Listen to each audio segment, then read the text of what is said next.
The reason MAGLEV, I don't think, advanced is there was no one here pitching it and selling it. Nobody's going to make a buck off it because it's the right thing to do for the taxpayer. So it's being done. It's just not being done here. There's no reason why we can't do this. This is America. There's no reason why the future of travel should lie somewhere else, beyond our borders. Why isn't Hart saving Honolulu a ton of money by using 21st century technology versus 19th century steel and steel rail, which is going to drive the city bankrupt? Maglev transportation is the transport system of the future, available today. Maglev trains are high-speed trains using powerful electromagnets. Maglev is short for magnetic levitation, which means that these trains will float over a guideway using the basic principles of magnets to replace the old steel. American entrepreneurship utilizing the Maglev technology, by the way, which is in Japan, South Korea just had a symposium this past week. It's in Germany and China. There's actually more builders of Maglev than this steel wheel on steel rail, the three bidders. We've got Sumitomo, Bombardier, and Ansaldo. Yeah. So there's actually more in the business of magnetic levitation, but the city dismissed it, saying it's proprietary. You can only get one-stop shop with Japan. And that's just not truthful information. This proves it. This shows something that would be better for our environment, our landscape in Honolulu. If I can play. Sure, go ahead. Cities have begun to explore magnetic levitation as a realistic urban transportation option.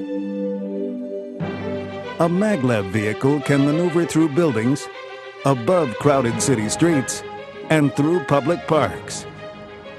General Atomics and its team members... Pretty sure I've seen that in the Batman movie. Right. Yeah, it's pretty high tech. 21st century technology, American-made, right so here. how long?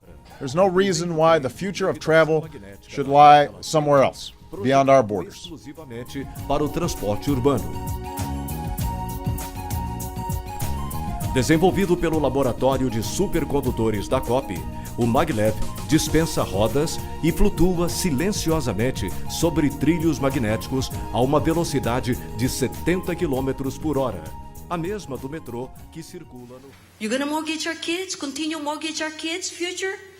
You guys are running for office. You guys would like to continue that? We're exporting our kids beside our trash. That's our #1 export. Okay, thank you for your testimony. Members, any questions? No questions? Anyone else on Bill 22? Okay, if not, members, we are in discussion. Councilmember Kobayashi. Yes, I'd like to thank Vice Chair Stanley Chang for making the motion, because I have never been able to support using city dollars on this project. It goes against our ordinance, and I will continue to vote no on the issuance and sale of city bonds for the Hart. You'll see there's federal monies. There'd be no delay, absolutely none. Hart already has the authority to do maglev and monorail. Already has the authority. Out of 2,338 people we surveyed, 65 said yes, they would have ridden it, and 2,237 said no, they wouldn't have ridden it. Would you like it that on the ballot or special election, we can revisit this and you can vote again on rail? Because we have changes, new routes, new price tag. It's not going where it said it was going to go. It's going to look different over here. When all the information has now come to light, it's been after the fact. Is because everything about this is not fiscally sound. The $450 million line of credit was after the vote. The taking of the bus funds was after the vote. The raising the debt service ceiling after the vote. The then taking the percentage of 11 to 19% from all transit operations after the vote. Is government not listening to us? Right? We are the government. So if you had your way, when you go home today and you talk at the dinner table, I'm for a new vote. Who else is for the new vote? I am. You want to vote again? Yeah. Yes. How about you, doctor? You want a new vote? Rep Pine, you want to vote again? No. We owe it to Honolulu to put something on our landscape that can make sharp turns, go up and down the hills to UH Manoa, possibly go to Mililani, do spurs into the Waianae coast. The public wants another stab at this. They want another say. They want another opportunity to be heard. And they're not getting heard. How did we go from XYZ 90 million-ish in the 20-mile route to 3 times that amount?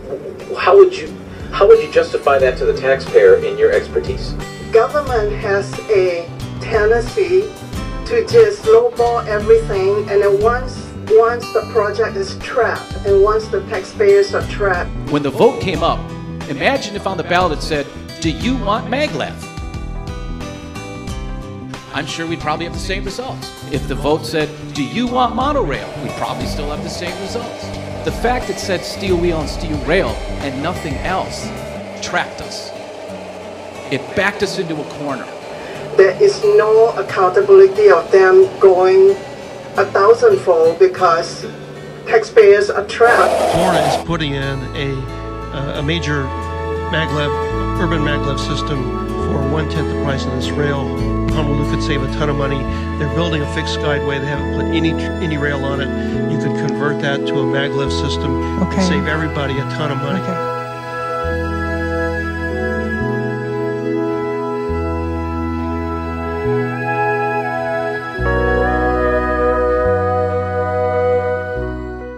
Finally, Beijing plans to introduce Chinese-made maglev trains to ease urban traffic congestion.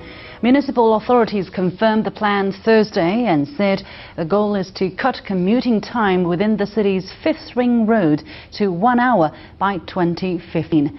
Maglev trains can reach a speed of up to 500 kilometers an hour, but trains in Beijing will travel at 80 to 100 kilometers an hour for passenger safety. The committee says maglevs are a big improvement over subways and light rail. I don't know if that looks familiar. That's the header for this brochure. And it was the top of an 8-page glossy brochure the city distributed throughout the island in mid-2008. Its goal was to convince everyone not that familiar with what was going on at Honolulu Hale that the term rail was the same as steel wheels on steel rails. It was a piece of propaganda aimed at voter support in November that year. What this does is put on the footprint a smaller footprint, less of a blight, lesser in weight, less concrete usage, smaller stations, smaller pillars, less intrusion on the EV. It's endless.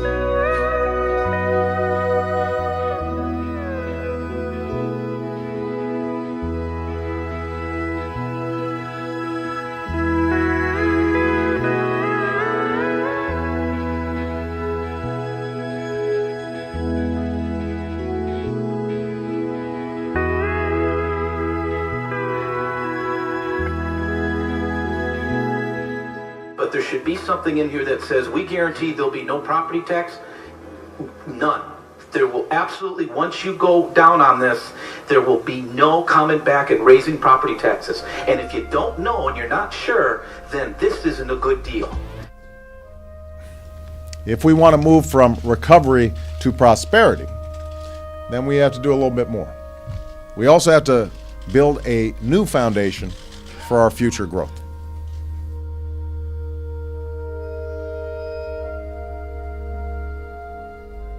What did we get? Canadian company, Italian company, and a Japanese company for steel wheel. We could have had 5 bidders on maglev.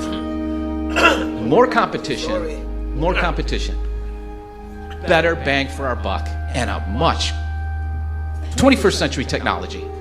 So the Americans build this. Urban-type maglev train is also planned for construction in Daejeon Metropolitan City by the year 2020.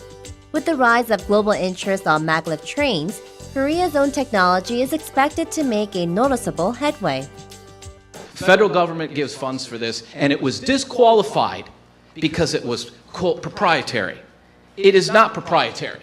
If it were proprietary, South Korea would be getting their technology from Japan. Germany would be getting their technology from Japan. China would be getting their technology from Japan. The United States would be getting their technology from Japan. That's not a truthful statement.